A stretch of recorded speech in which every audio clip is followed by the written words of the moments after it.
ఆవులను రోడ్ల మీదకు వదిలేసిన యజమానులపై మున్సిపాలిటీ వారు చట్టపరమైన చర్యలు తీసుకోవాలని బాపట్ల జిల్లా ప్రెస్ క్లబ్ సభ్యులు డిమాండ్ చేశారు. బాపట్ల పట్టణంలోని రైలుపేటలోని హిందూ శ్మశాన వాటికలో గల గోవులను సందర్శించారు. గోవులను రక్షించి హిందువుల మనోభావాలను కాపాడాలని బాపట్ల జిల్లా ప్రెస్ క్లబ్ కోశాధికారి సురేష్ అన్నారు. బాపట్ల పట్టణంలోని ప్రధానమైన రహదారుల మీద రోజురోజుకు ఆవులు పెరిగిపోతున్నాయని ఆవేదన వ్యక్తం చేశారు. వీటి వల్ల ప్రజలు తీవ్ర ఇబ్బందులు ఎదుర్కోవాల్సి వస్తుందని, వాహనాలు వెళ్లేటప్పుడు రోడ్ల మీద అడ్డంగా ఆవులు నిలబడటంతో వాహనదారులకు తీవ్ర ఇబ్బంది ఏర్పడుతుందన్నారు.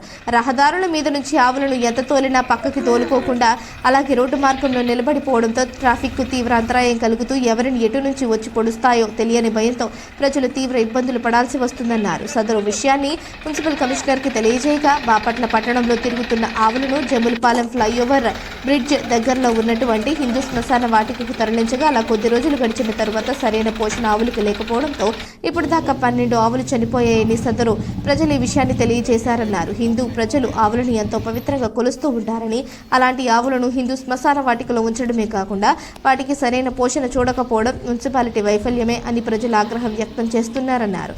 ఇంత జరుగుతున్న సంబంధిత అధికారులు స్పందించకుండా ఎటువంటి చర్యలు తీసుకోకుండా నిమ్మకు నీరెత్తినట్లు ఉండడంతో హిందూ సంఘాలు ఆగ్రహంతో గళమెత్తుతున్నారు.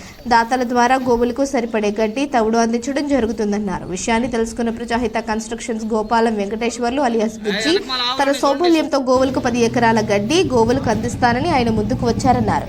అదేవిధంగా 10 బస్తాల తౌడును సుధీర్ బాబు అందించారన్నారు. ఈ కార్యక్రమంలో బాపట్ల జిల్లా ప్రెస్ క్లబ్ అధ్యక్షులు వేసెంట్ల శ్రీనివాసరావు, కొల్లూరు నాగేశ్వరరావు, హ్యూమన్ రైట్స్ వెంకట్, ఆదివేశ సంఘ నాయకుడు బొగ్గవరపు శివ, కాకితాల వాసు, బండ్రెడ్డి గోపి, యాసం రాజా రమేష్, నారాయణ, చెల్ల శ్రీనివాసరావు తదితరులు కార్యక్రమంలో పాల్గొన్నారు. 3వ వార్డులోని శ్మశాన వాటికలో రోడ్డు మీద ఉన్న ఆవుల్ని మున్సిపాలిటీ వారు ఇక్కడ తోలుకురావడం జరిగింది. గత కొన్ని నెలల నుంచి ఈ మధ్యకాలంలో ఈ అనివార్య కారణాల వల్ల ఏ కారణాలైనా కావచ్చు, పర్యవేక్షణ లోపం కావచ్చు, ఇంకోటి ఏదైనా కావచ్చు, ఆ క్రమంలో సుమారు ఒక 12 ఆవులు చనిపోయిన మా నోటీస్కి వచ్చింది. అది మేము సంబంధిత అధికారుల దృష్టికి తీసుకెళ్ళాము. అది ప్రొసీజర్ జరుగుతుంది. అయితే మేము స్వచ్ఛందంగా ఆవులకి మేత సమకూర్చాలనే ఒక సంకల్పంతో మీడియా వాళ్ళం, ఆర్యవైశ్య నాయకులు, ఇటు హ్యూమన్ రైట్స్ సంబంధించిన వాళ్ళు ప్రత్యేకంగా దీనికి గోపాలం వెంకటేశ్వర్లు గారు బుజ్జి గారు అంటారు, ప్రజాహిత కన్స్ట్రక్షన్ సంబంధించిన ఆయన వాళ్ళ పొలంలో గడ్డి 10 ఎకరాల గడ్డి స్వచ్ఛందంగా ఇస్తాను ముందుకు రావడం ఎంతో హర్షించదగ్గ విషయం. దానికి సంబంధించి ఈరోజు ఒక ట్రాక్టర్ లోడు గడ్డి వచ్చింది. రిమైనింగ్ కోసేకు ఉంది, తీసుకొని పంపిస్తా ఉన్నారు. అలాగే కొన్ని మాకున్న పరిచయాలతో కొన్ని రైస్ మిల్లులతో మాట్లాడడం, ఒక్కొళ్ళు ఒక రకంగా సహాయం చేస్తున్నారు. ఇప్పటికి ఒక 30 బస్తాల తౌడు సేకరించగలిగాము. అవన్నీ ఇక్కడ చేరుస్తున్నాము. ఇదే విధంగా దాతలు ముందుకొచ్చి ఆ మూగజీవాల ప్రాణాలు కాపాడాల్సిందిగా మనం చేసుకుంటున్నాం. అదేవిధంగా ఈ బందీలతోటి చూస్తే, ఈ సమాధులది ఇవన్నీ చూస్తే అంత గందరగోళం, నిరుపయోగం. ఇంత పెద్ద స్థలం పెట్టుకుని మున్సిపాలిటీ వాళ్ళు దీన్ని ఈ విధంగా ఉంచడం అనేది హాస్యాస్పదంగా ఉంది. కమ్మకి దీంట్లో సరైన వస్తువులు లేవు, సరైన ఇవి లేవు, ఏమి లేవు.